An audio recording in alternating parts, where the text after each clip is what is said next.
ছোট দ্বন্দ্ব একটু যখন কয়েকজন একটা ফ্যামিলিতে থাকে তখন একটু এদিক ওদিক হয়। তোমার মনে যেটা তোমার সেটা মুখেও থাকা উচিত। দিয়ে যায় শুধু ব্যথা। কেন ভেঙে যাচ্ছে নীল তৃণার সুখের সংসার? এর জন্য কি দায়ী পরকীয়া প্রেম? নীল নাকি তৃণা? কে পরকীয়ায় জড়িয়ে পড়লেন যার জেরে সংসারটাই ভেঙে যাচ্ছে নীল তৃণা জুটির? জানুন বিস্তারিত। জানেও কি করছে, ও ভীষণ প্যাশনেট। এই মুহূর্তে তুমুল আলোচনায় নীল ভট্টাচার্য ও তৃণা সাহার সংসার ভাঙ্গনের। প্রায় 2 বছর আগেও রটে গিয়েছিল ডিভোর্স হবে জুটির। সে সময় খবরটি ভুয়ো বলে উড়িয়ে দেন দুজনেই। এবার আরও একবার আলোচনার কেন্দ্রবিন্দুতে তারা।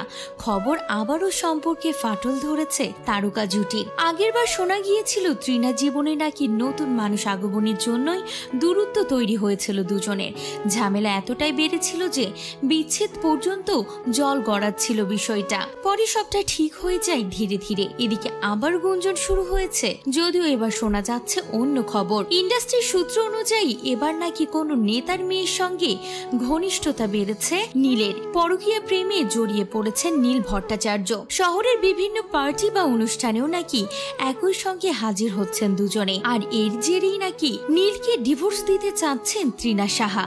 যদিও দুজনের মধ্যে কেউই মুখ খুলেননি বা দূরত্বের কথাও স্বীকার করেননি। তবে টলিউডে জোর গুঞ্জন নীল ভট্টাচার্যের পরকীয়া প্রেমের জন্যই ভেঙে যাচ্ছে এই জুটির 4 বছরের সংসার। আবার এও গুঞ্জন শোনা যাচ্ছে নীলের জন্যই নাকি দূরত্ব বেড়েছে তৃণার সঙ্গে। নীল নাকি বিয়ের 6 মাস পর থেকেই বিগড়ে যান, নানানভাবে বাজে ব্যবহার করতে শুরু করেন তৃণার সঙ্গে, যার কারণে দূরত্ব বেড়ে যায়। 4 বছর ধরে নীলকে শুধরানোর চেষ্টা করলেও নীল নাকি এখনো পরিবর্তন হয়নি, যার কারণেই নাকি ডিভোর্স হতে চলেছে এই তারকা জুটির। প্রসঙ্গত টেলিপাড়ার অন্যতম জনপ্রিয় জুটি ছিল নীল ভট্টাচার্য ও তৃণা সাহা।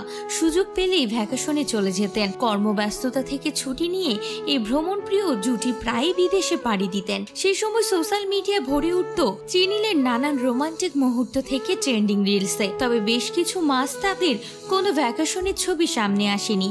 শুধু তাই নয়, একসঙ্গে খুব একটা ছবি পোস্ট করতেও দেখা যায় না তাদের।